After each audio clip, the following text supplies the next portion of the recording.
న్యూయార్క్లోని statue of Liberty ఒకప్పుడు light house లాగా పనిచేసేది. దాన్ని 1886లో ఆవిష్కరించిన నెల తర్వాత దాని టార్చ్ని ఆన్ చేశారు.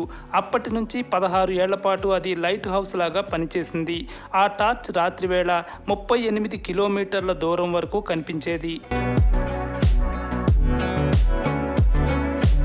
ఇంగ్లీష్ ఆల్ఫాబెట్స్లో మొత్తం 26 లెటర్స్ ఉంటాయని మనకు తెలుసు.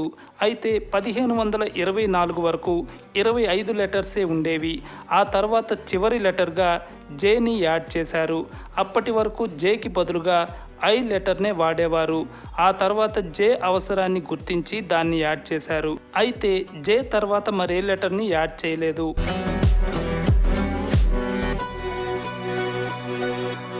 రొయ్య గుండె దాని తలలో ఉంటుంది.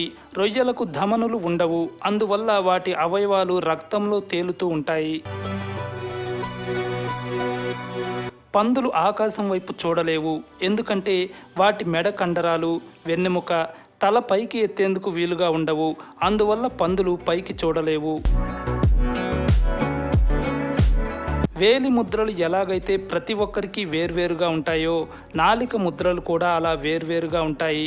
కవలలకు కూడా టంగ్ ప్రింట్స్ వేరుగానే ఉంటాయి. నాలిక కలర్, షేప్, సర్ఫేస్ ఫీచర్స్ ఇవన్నీ ఎవరికి వారికే ప్రత్యేకంగా ఉంటాయి. అందుకే ఫోరెన్సిక్ పరీక్షల్లో నాలిక ముద్రలను కూడా పరీక్షిస్తారు.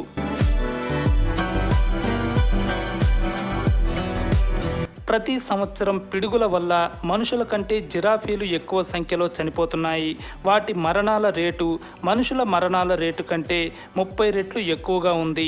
వర్షాలు పడే సమయంలో జిరాఫీలు మనలా ఇళ్లలో ఉండే వీలు లేకపోవడం వల్ల అవి చెట్ల కిందకు వెళ్తున్నాయి. అక్కడే పిడుగులు పడుతుండటం వల్ల అవి చనిపోతున్నాయి. BBC సైన్స్ ఫోకస్ ఈ విషయాన్ని తెలిపింది.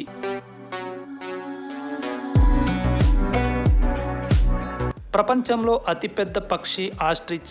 అయితే దాని బ్రెయిన్ మాత్రం చాలా చిన్నది. దాని బ్రెయిన్ కంటే దాని కన్ను పెద్దగా ఉంటుంది.